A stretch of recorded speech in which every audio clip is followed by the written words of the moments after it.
Vamos falar hoje de uma figura que, nossa, divide e ao mesmo tempo une o Brasil como poucas. Francisco Cândido Xavier, ou, como todo mundo conhece, Chico Xavier. O legado que ele deixou é gigantesco, mas também é cercado de mistério. Como é que ele se tornou uma das figuras mais complexas e ao mesmo tempo tão amadas da nossa história? É o que a gente vai ver. Olha só esse número, 71,4%. O que é isso? Bom, em 2012, teve um programa de TV para eleger o maior brasileiro de todos os tempos. E foi com essa porcentagem de votos que o Chico Xavier ganhou. Ele ficou na frente de nomes como Santos Dumont, Princesa Isabel. É, um número que impressiona, né? Mas afinal, quem foi Chico Xavier?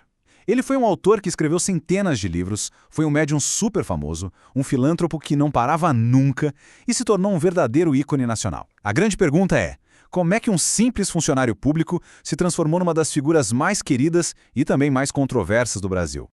Para a gente começar a entender o Chico, a gente precisa voltar lá no começo. A jornada extraordinária dele começou de um jeito bem difícil, sabe? Com uma infância marcada por perdas e muito sofrimento.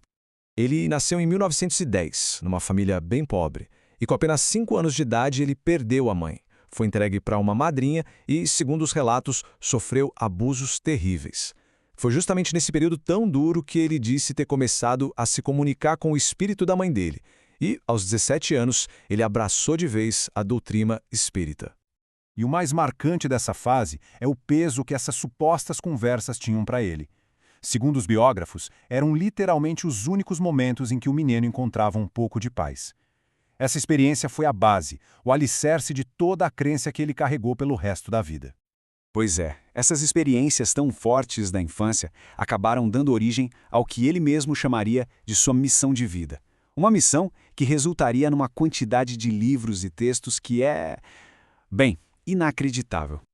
O centro de todo o trabalho dele é um conceito chamado psicografia. Explicando de forma simples, seria a suposta habilidade de escrever textos sem usar o próprio pensamento, sabe? A autoria, na teoria, não seria da pessoa, mas sim de um espírito de alguém que já morreu.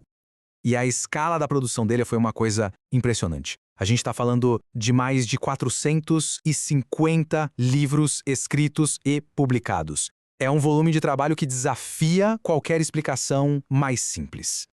E o impacto disso foi mundial. Para se ter uma ideia, em 2010, os livros dele já tinham vendido mais de 50 milhões de cópias pelo mundo todo, com traduções em vários idiomas. 50 milhões! E aqui tem um ponto fundamental, o lado filantrópico dele. Além dos livros, ele teria psicografado mais de 10 mil cartas pessoais, que seriam de pessoas falecidas para suas famílias aqui em luto. E ele nunca, jamais cobrou um centavo por isso. Aliás, todo o dinheiro dos direitos autorais das obras dele foi doado para a caridade.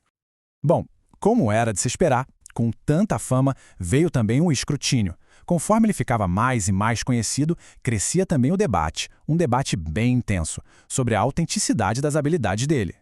A polêmica era gigante. De um lado, os defensores mostravam cartas que foram usadas como prova em tribunais e até levaram a absolvições, laudos que confirmavam a autenticidade das assinaturas. Do outro lado, os céticos falavam em fraude, uso de informantes e técnicas de leitura fria. A controvérsia foi tanta que até um sobrinho dele o acusou publicamente de fraude, embora depois tenha voltado atrás na acusação. O momento crucial nessa história foi um processo judicial lá de 1944. A viúva do escritor Humberto de Campos processou o Chico pelos direitos autorais de livros que ele diziam terem sido ditados pelo espírito do marido dela. A justiça acabou decidindo a favor do Chico, com o argumento de que a lei de direitos autorais não se aplicava ao pós-vida. Para evitar mais confusão, os livros desse espírito passaram a ser assinados com o pseudônimo Irmão X.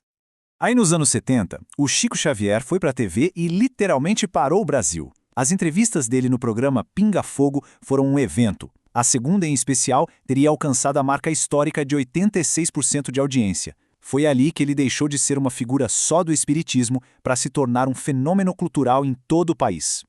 No fim das contas, uma coisa é certa. Não importa se a gente acredita ou não nas habilidades dele, o impacto do Chico Xavier no Brasil é simplesmente inegável. E vai muito, mas muito além dessa discussão sobre mediunidade. Tem uma história bem comovente sobre o desejo que ele tinha pro fim da vida.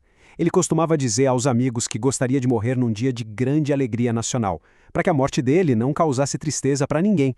E, por uma coincidência que parece coisa de filme, o desejo dele se realizou.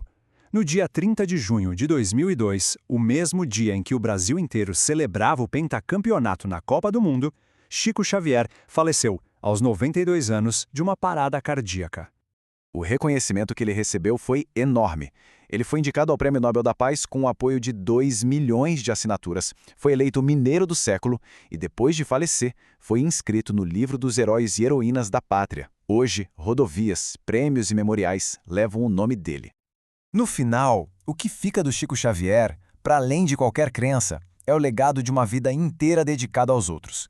Ele inspirou a criação de milhares de instituições de caridade, trouxe consolo para incontáveis famílias de luto e se tornou um verdadeiro símbolo de esperança e compaixão para milhões de brasileiros. E assim, a gente chega na pergunta final. Chico Xavier foi um médium de verdade ou um mestre da empatia? O legado dele nos desafia a pensar sobre as fronteiras, onde termina a prova e começa a fé, e qual é o poder imenso que a crença tem de trazer conforto. Uma reflexão e tanto, né?